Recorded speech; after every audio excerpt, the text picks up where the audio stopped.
Study IQ IAS, अब तैयारी हुई अफोर्डेबल। दोस्तों, हाल ही में फुकरे 3 मूवी रिलीज हुई। लोगों ने इसे खूब पसंद भी किया। देखा जाए तो चूचा के जोक्स के अलावा इस फिल्म में दिल्ली सिटी का एक ज्वलंत मुद्दा उठाया गया और ये समस्या बिल्कुल आम थी, यानी कि पानी की किल्लत। ये फिल्म आपको डे जीरो की भयानक कल्पना तक ले जाती है। डे जीरो यानी कि जब हर तरह का पानी बिल्कुल खत्म हो जाएगा। लेकिन असल में कहानी सिर्फ दिल्ली की नहीं बल्कि पूरे भारत की है। नीति आयोग की रिपोर्ट के मुताबिक भारत के महाराष्ट्र, गुजरात, कर्नाटक, झारखंड, आंध्र प्रदेश, पंजाब और दिल्ली जैसे स्टेट साल 2018 से सीवियर वाटर क्राइसिस फेस कर रहे हैं। दोस्तों, 1.4 बिलियन की पॉपुलेशन के साथ आज इंडिया दुनिया की लार्जेस्ट पॉपुलेशन वाली कंट्री है और इतनी बड़ी पॉपुलेशन में मेजॉरिटी पॉपुलेशन के पास पीने का साफ पानी नहीं है। ऐसे में जानना जरूरी है कि आखिर क्यों स्टेट्स ड्राई स्टेट्स बनते जा रहे हैं, साथ ही सूखे की मार से देश को बचाने के लिए सरकार क्या कर रही है। दोस्तों, आज के इस वीडियो में हम इन्हीं सब सवालों का जवाब ढूंढने की कोशिश करेंगे। ये वीडियो यूपीएससी मेंस के जीएस पेपर 3 के एनवायरमेंट टॉपिक के लिए इंपॉर्टेंट है, जिससे रिलेटेड एक प्रैक्टिस क्वेश्चन आपको इस वीडियो के एंड में मिल जाएगा। स्वागत है आप सभी का स्टडी IQ। अनुराग पांडे नाम है हमारा और ऐसे तमाम लेटेस्ट वीडियोस के अपडेट के लिए आप मेरे सोशल मीडिया हैंडल से जुड़ सकते हैं या वीडियो के कमेंट बॉक्स में दिए गए लिंक पर क्लिक करके भी आप वीडियोस को एंजॉय कर सकते हैं।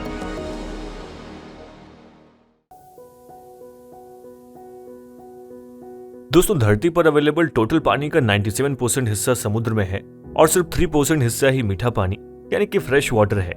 देखा जाए तो इसमें से भी 2.4% ग्लेशियर्स के रूप में नॉर्थ एंड साउथ पोल में सिक्योर्ड हैं। इसके बाद बचता है 0.6% जो कि नदियों, लेक्स और पॉन्ड्स में है। लेकिन आज नदियां किस तरीके से पॉल्यूटेड हैं, इसके बारे में कौन नहीं जानता। ट्रिब्यून इंडिया की इस रिपोर्ट के मुताबिक भारत की लगभग 46% नदियां पॉल्यूटेड हैं और यही वजह है कि देश की 80% जनता पॉइजनस वाटर पीने को मजबूर है। दोस्तों, इसके अलावा देश के कुछ हिस्से ऐसे भी हैं जहां लोगों को पीने तक का पानी नसीब नहीं होता। यहाँ नेचुरल वाटर रिसोर्सेज पूरी तरीके से सूख चुके हैं।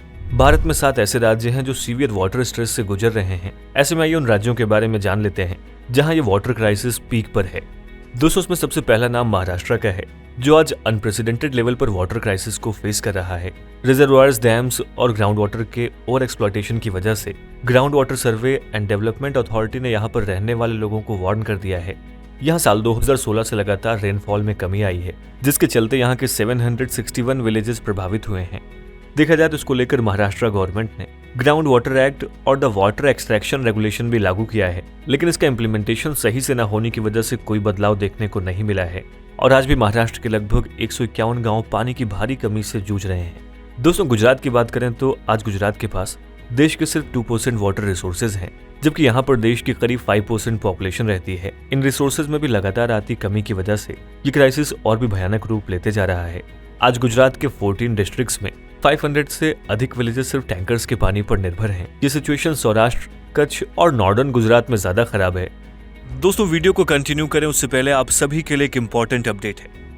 आपकी तैयारी को और भी अफोर्डेबल एंड कॉम्प्रिहेंसिव बनाने के लिए स्टडी IQ लाया है आपके लिए P2I का एक न्यू फाउंडेशन बैच, जहां सिल्वर, गोल्ड और प्लैटिनम जैसे 3 अलग अलग पैकेजेस हर उस एस्पिरेंट की तैयारी के लिए डिजाइन किए गए हैं जो यूपीएससी एग्जाम को क्रैक करना चाहते हैं।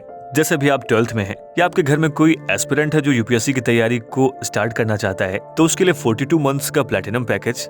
आप ग्रेजुएशन के लास्ट ईयर में हैं और प्रिपरेशन स्टार्ट करने की सोच रहे हैं तो आपके लिए 30 मंथ्स का गोल्ड पैकेज। या फिर आप लगातार एग्जाम्स में अपीयर हो रहे हैं लेकिन प्रीलिम्स या मेंस एग्जाम के चैलेंज को टैकल नहीं कर पा रहे हैं, तो आप 18 मंथ्स के सिल्वर पैक को ज्वाइन कर सकते हैं। यहाँ आपको तीनों ही पैकेजेस में प्रीलिम्स, मेंस एंड इंटरव्यू यानी यूपीएससी एग्जाम के तीनों स्टेज की तैयारी बेसिक से एडवांस तक कराई जाएगी। साथ ही mentorship, test series, weekly revision test, crash course और नोट्स एंड बुक, ये सब कुछ भी आपको इस बैच में मिल रहा है। दोस्तों, अगर आप इनमें से किसी भी पैकेज को परचेज करते वक्त एन लाइव कूपन कोड का इस्तेमाल करते हैं तो आप इन तीनों पैकेजेस के साथ ही साथ स्टडी IQ के बाकी के कोर्सेज पे भी 60% तक का भारी डिस्काउंट अवेल कर सकते हैं। कोर्स रिलेटेड अधिक जानकारी के लिए वीडियो के कमेंट बॉक्स में पिन किए गए लिंक पर क्लिक कर सकते हैं या स्टडी IQ की वेबसाइट पर भी विजिट कर सकते हैं। चलिए वीडियो को कंटिन्यू करते हैं। इसके अलावा कर्नाटका में वाटर क्राइसिस एक और जहां सीवियर एग्रेरियन डिस्ट्रेस क्रिएट कर रहा है, वहीं दूसरी ओर इससे डोमेस्टिक वाटर की शॉर्टेज भी हो रही है। आज कर्नाटका के 30 जिलों में लगभग 1900 गांव सूखे की मार झेल रहे हैं। दोस्तों, इन विलेजेस में 2600 वाटर टैंकर्स की मदद से पीने का पानी पहुंचाया जाता है। नेक्स्ट स्टेट की बात करें तो आज आधा झारखंड सूखाग्रस्त है। इसमें भी कोडरमा, खूंटी और गढ़वा डिस्ट्रिक्ट की सिचुएशन सबसे ज्यादा खराब है। सरकार भी यहाँ पीने का पानी प्रोवाइड करने में असफल रही है। ठीक इसी तरीके से आंध्र प्रदेश भी आज अपने लोगों को साफ पानी उपलब्ध कराने में असफल हो रहा है। यहाँ ड्रिंकिंग वाटर क्वालिटी इतनी खराब है कि हर साल सैकड़ों लोग सिर्फ गंदा पानी पीने की वजह से बीमार पड़ जाते हैं। आंध्र प्रदेश के डैम्स और नदियां भी अब पूरे स्टेट को ड्रिंकिंग वाटर प्रोवाइड करने में सफिशिएंट नहीं है। और दोस्तों, जब बात राजस्थान की आती है तो ये समस्या और भी ज्यादा बड़ी दिखाई देने लगती है। एक एवरेज डिकेडल स्टडी में पता लगता है कि नवंबर 2008 से नवंबर 2018 तक राजस्थान का ग्राउंड वाटर करीब 62.70% डिक्लाइन हुआ। यहाँ विलेजर्स ना अपने लिए और ना ही अपने जानवरों के लिए पानी अरेंज कर पा रहे हैं। लगातार यहाँ की स्थिति खराब होती जा रही है। दोस्तों, इसी तरीके से उत्तर प्रदेश के बुंदेलखंड, मथुरा और अलीगढ़ जैसे एरियाज हैं जहाँ के पॉन्ड्स डिसअपियर और हैंडपंप्स पूरी तरीके से सूख चुके हैं। इन सब के अलावा देश के 3 मेजर शहर यानी कि बेंगलुरु, दिल्ली और चेन्नई भी पानी की कमी की मार झेल रहे हैं। बेंगलुरु में कावेरी बेसिन के हाल काफी बुरे हैं। वाटर क्राइसिस का सामना शहर के नॉर्दर्न और वेस्टर्न पार्ट्स के लोगों को अधिक करना पड़ रहा है।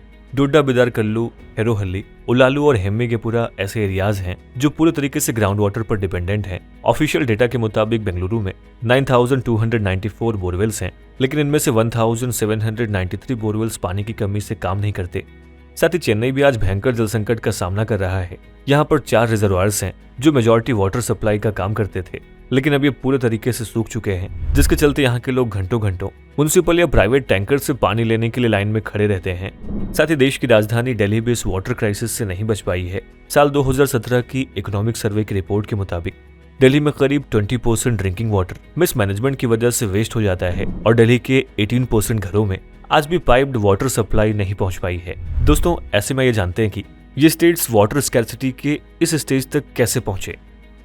दोस्तों, जैसा कि हमने आपको शुरुआत में बताया कि हमारे देश भारत में करीब 200 से अधिक नदियां हैं। ड्रिंकिंग वाटर का पहला सोर्स ये नदियां ही हैं, जो कितनी ज्यादा पॉल्यूटेड हैं हम ये देख चुके हैं। देश में ड्रिंकिंग वाटर का दूसरा सोर्स है ग्राउंड वाटर। ग्राउंड वाटर या भूजल वो पानी है जो चट्टानों और मिट्टी से रिस जाता है और जमीन के नीचे जमा हो जाता है।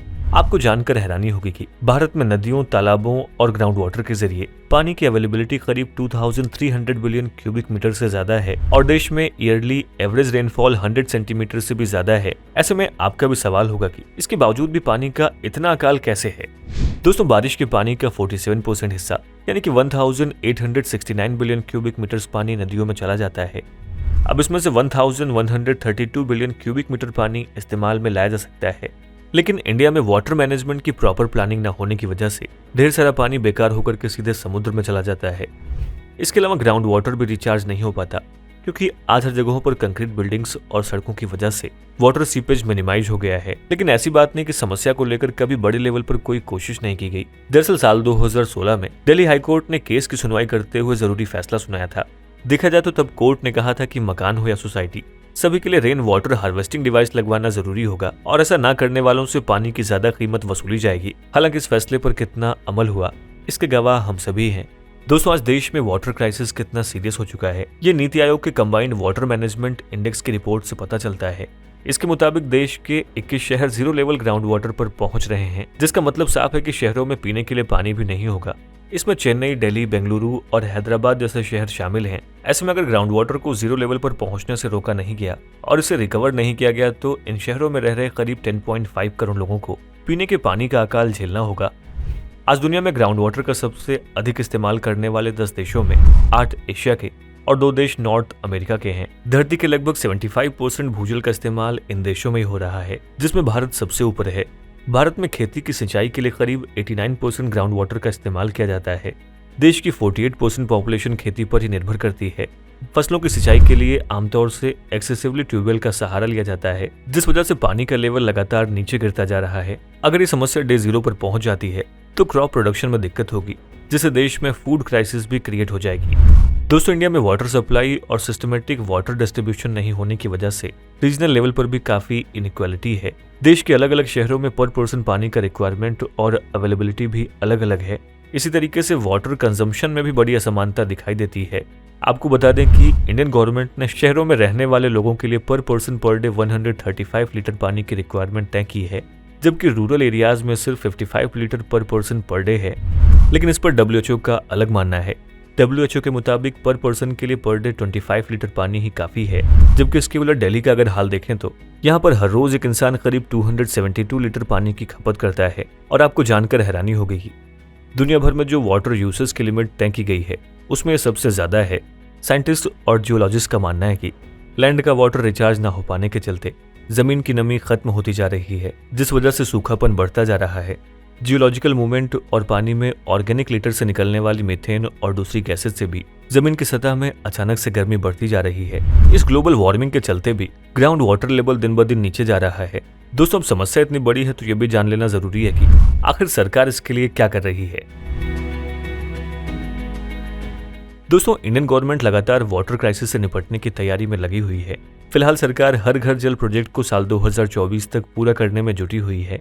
इस योजना के अंतर्गत सेंट्रल गवर्नमेंट ने साल 2024 तक हर ग्रामीण घर में नल के जरिए पीने की पानी की सप्लाई का एम्बिशियस टारगेट रखा है। साल 2019 में शुरू हुए इस प्रोजेक्ट का लगभग 56.14% काम पूरा हो चुका है। जनवरी 2023 तक नल के पानी के कनेक्शन तक पहुंच रखने वाले रूरल फैमिलीज के नंबर्स बढ़कर 108.7 मिलियन हो गया है। साथ ही वाटर क्राइसिस को टैकल करने के लिए इंडियन गवर्नमेंट ने साल 2019 में Atal Bhujal Yojana, a national ground water program भी लॉन्च किया था, जिससे proper ground water management facilitate किया जा सके। बता दें कि दुनिया का largest ground water conservation program है, जिसे सूखाग्रस्त 7 राज्यों के 8,220 ग्राम पंचायत में इम्प्लीमेंट किया गया। साथ ही साथ गवर्नमेंट ने 50,000 वाटर बॉडीज कंस्ट्रक्ट करने का फैसला लिया है। दोस्तों, इस प्रोजेक्ट का नाम अमृत सरोवर है और ये 24 अप्रैल 2022 में लॉन्च किया गया था। इस प्रोजेक्ट को लेकर गवर्नमेंट काफी ऑप्टिमिस्टिक है। प्रोजेक्ट के अंतर्गत हर वाटर बॉडी 1 एकड़ की होगी, जिसमें 10,000 क्यूबिक मीटर वाटर होल्ड किया जा सकेगा। सरकार ने इसके साथ ही Jal Shakti Abhiyan campaign centred on water conservation भी लॉन्च किया है। दोस्तों, जल शक्ति कैंपेन साल 2019 में catch the rain where it falls when it falls की थीम के साथ शुरू हुआ था और ये प्रोजेक्ट अर्बन और रूरल एरियाज में रेन वाटर हार्वेस्टिंग पर फोकस्ड है। इसमें प्री मानसून और पोस्ट मानसून के दौरान रेन वाटर का सही इस्तेमाल करने पर काम किया जाता है। इस तरह एफिशिएंट इरिगेशन को बढ़ावा देने के लिए सरकार ने कई कदम उठाए, जिसमें प्रधानमंत्री कृषि सिंचाई योजना मुख्य है। ये प्रोजेक्ट साल 2015-16 में लॉन्च किया गया था ताकि फार्मर्स तक वाटर एक्सेस को बढ़ाया जा सके, खेती में पानी का ऑप्टिमाइज्ड यूज हो, कल्टिवेबल लैंड एक्सपैंड हो और सस्टेनेबल वाटर कंजर्वेशन प्रैक्टिस की जाए। ऐसी सरकारी योजनाएं पानी की समस्या को हल करने में कारगर साबित हो सकती हैं। बस हमें समझना यह है कि वाटर स्कैर्सिटी एक बड़ी समस्या है और इसके लिए कंसिस्टेंट और कॉम्प्रिहेंसिव एफर्ट्स की नीड है और नेशनल और इंटरनेशनल लेवल पर इस दिशा में हुए कुछ सक्सेसफुल एफर्ट्स से हम जरूर सीख सकते हैं। दोस्तों, ओडिशा स्टेट भी कुछ साल पहले तक वाटर स्कैर्सिटी, ड्रॉट, फ्लड्स और ग्राउंड वाटर डिप्लेशन जैसी समस्याओं से जूझ रहा था, लेकिन गवर्नमेंट स्कीम्स और लोकल्स की सूझबूझ की मदद से ओडिशा का ग्राउंड वाटर एक्सट्रैक्शन 2013 से 2017 के बीच 42% से घटकर 30% तक पहुंच गया। बारिश के पानी का खेती में सही इस्तेमाल से लेकर इसे ग्राउंड वाटर रिचार्ज करने तक ओडिशा ने वाटर मैनेजमेंट में एग्जाम्पलरी काम किया है। ये तो रही बात बारिश के पानी का यूज करके वाटर क्राइसिस से निपटने की, लेकिन इंडिया में कई ऐसे स्टेट्स हैं जहां बारिश भी बहुत कम होती है। ऐसे स्टेट्स वाटर क्राइसिस से निपटने के लिए इजराइल का मॉडल अपना सकते हैं। दोस्तों, साल 2015 तक Israel rapidly growing population face कर रहा था, जिस वजह से पोर्टेबल वाटर सप्लाई की डिमांड और अवेलेबल नेचुरल वाटर सप्लाई के बीच 1 बिलियन क्यूबिक मीटर का गैप आ गया था। देखा जाए तो पूरी कंट्री में ड्रिंकिंग वाटर क्राइसिस क्रिएट हो गया। फिर इसे निपटने के लिए लार्ज स्केल पर वेस्ट वाटर का रीयूज और सी वाटर के डिसैलिनेशन की मदद से इजराइल ने वाटर क्राइसिस पर जीत हासिल की। इसमें बड़ा रोल इफेक्टिव रेगुलेशन और प्राइस सिग्नल्स का भी था। इनकी मदद से इजराइल फ्रेश वाटर रिसोर्सेज का ओवर एक्सप्लॉयटेशन रिड्यूस कर पाया। साल 2012 में इजराइल ने वाटर सेक्टर के लिए national long term master plan launch किया, जो कि इस पूरे प्रोसेस का हार्ट था। आज इजराइल रिसाइक्ल्ड वाटर का लार्जेस्ट यूजर है। लगभग 87% वेस्ट वाटर एफ्लुएंट एग्रीकल्चर के लिए इस्तेमाल किया जाता है। एडवांस रिवर्स ऑस्मोसिस टेक्नोलॉजी और इम्प्रूव्ड इंजीनियरिंग प्रोसेस के साथ इजराइल के 5 डिसैलिनेशन प्लांट्स दुनिया के मोस्ट एफिशिएंट प्लांट्स हैं और इन पर आज देश का करीब 80% domestic urban water supply dependent है। दोस्तों, वाटर क्राइसिस अब कोई फ्यूचर की बात नहीं रह गई है। आज देश के बहुत से हिस्सों में ये रियलिटी बन चुका है और अगर ऐसे ही चलता रहा तो आने वाले टाइम में देश का एक बड़ा हिस्सा इसकी चपेट में होगा। इसलिए जरूरी है कि समय रहते इसके लिए कदम उठाए जाएं। सरकार तो अपनी ओर से प्रयास कर ही रही है, साथ ही हमें भी अपनी जिम्मेदारी समझनी चाहिए और वाटर रिसोर्सेज के एफिशिएंट यूज पर ध्यान देना चाहिए। आज के टाइम में वाटर को वेस्ट करना तो सिन के बराबर है, जिससे किसी भी हाल में हमें बचना चाहिए। दोस्तों, आपकी इस मुद्दे पर राय क्या है, हम इस वीडियो के कमेंट बॉक्स में जरूर लिखें।